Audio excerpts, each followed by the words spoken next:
Question came in early from Zach. He asked, thoughts on Andy Muschietti saying a lot of people didn't see The Flash, but still hated it because they jumped on the bandwagon instead of forming their own opinion. Do you think there's some truth to that? So let me pull this article up real quick that has the actual quote from him. He said, a lot of people did not see it, but you know how things are these days. People don't see things, but they like to talk about it, and they like to jump on bandwagons. They don't really know. People are angry for reasons that are unrelated to things. So the question is asked, do I think that that is accurate?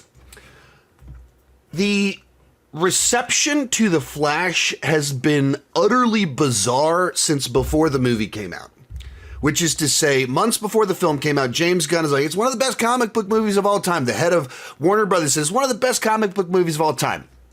This is exaggerated. This is ridiculous. So we're starting off with like overhype from the studio.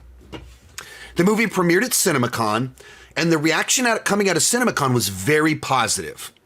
A year before this, Top Gun Maverick premiered at CinemaCon to extraordinarily positive reception, and that movie's positive reception translated into audiences adoring that movie and it tremendously overperforming.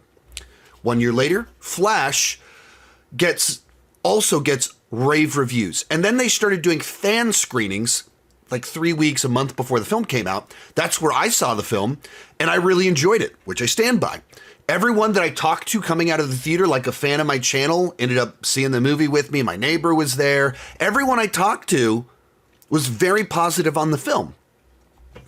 And then, as it got closer and closer to release, there started to be like this big shift in the conversation surrounding the film. And it comes out, and the narrative hard shifts in this other direction to, I mean, obviously the narrative surrounding Ezra Miller had been there for a year and a half 2 years of just like insane headlines. So like, why was this movie not canceled? Why didn't they recast him? Why is this being released?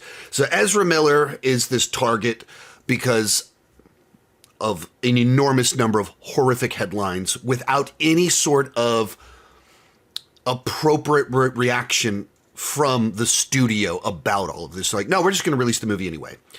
And then there's no shortage of questionable CGI in the movie.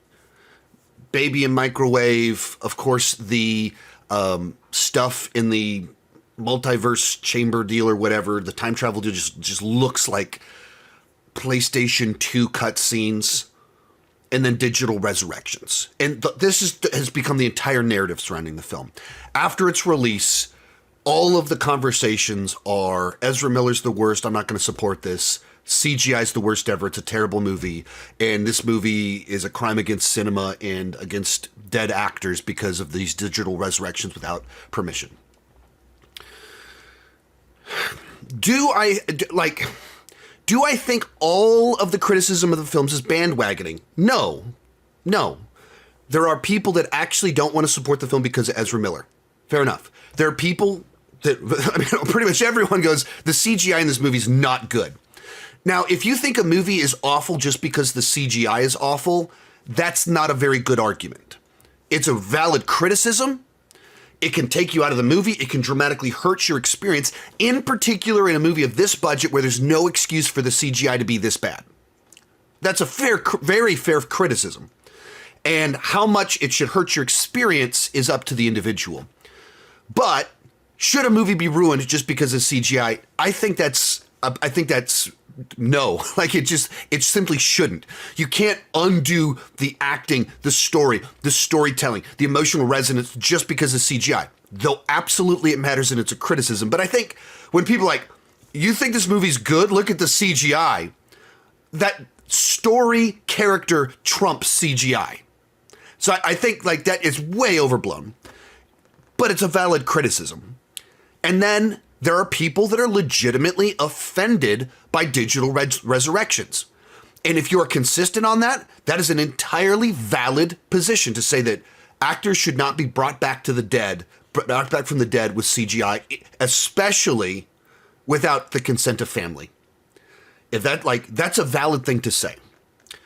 All of that said, looping back to the statement from the director, is this just people jumping on bandwagons? Yeah, that's what it is. It's very obvious online dogpiling. The conversation surrounding this movie is in a ton of online dogpiling.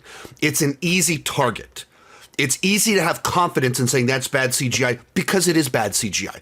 It's very easy to dogpile with confidence on they brought dead actors back from the dead using CGI. It's like you're objectively correct when you say that.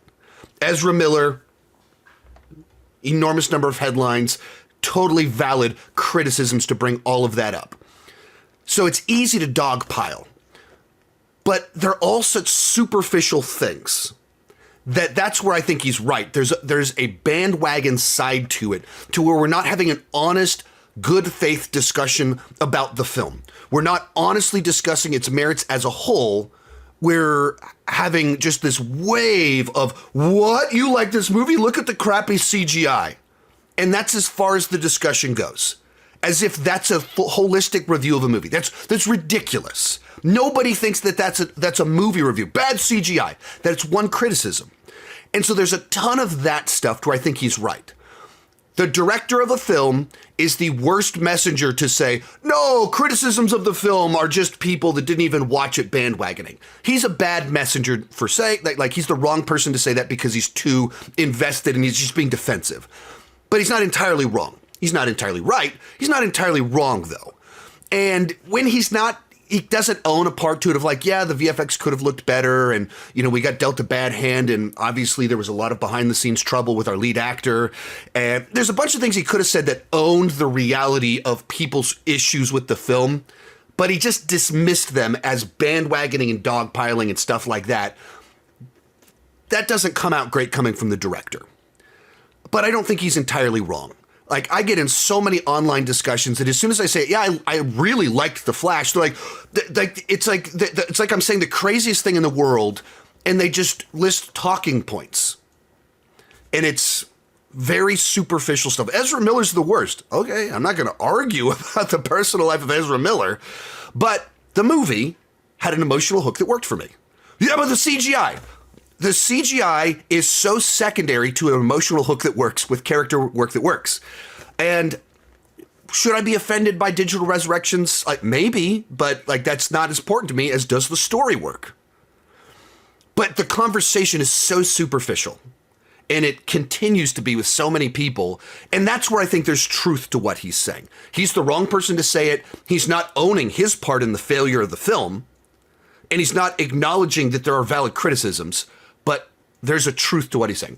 Most of these clips are pulled from my Patreon live streams. I do about 6 live streams every single month. For $2 per month, $20 per year, you can get access to all the exclusive videos and live streams. For $5 per month, you get your name on my end card. At the top tier, you get a 30-minute video chat with me each month. The link down below in the description has more information.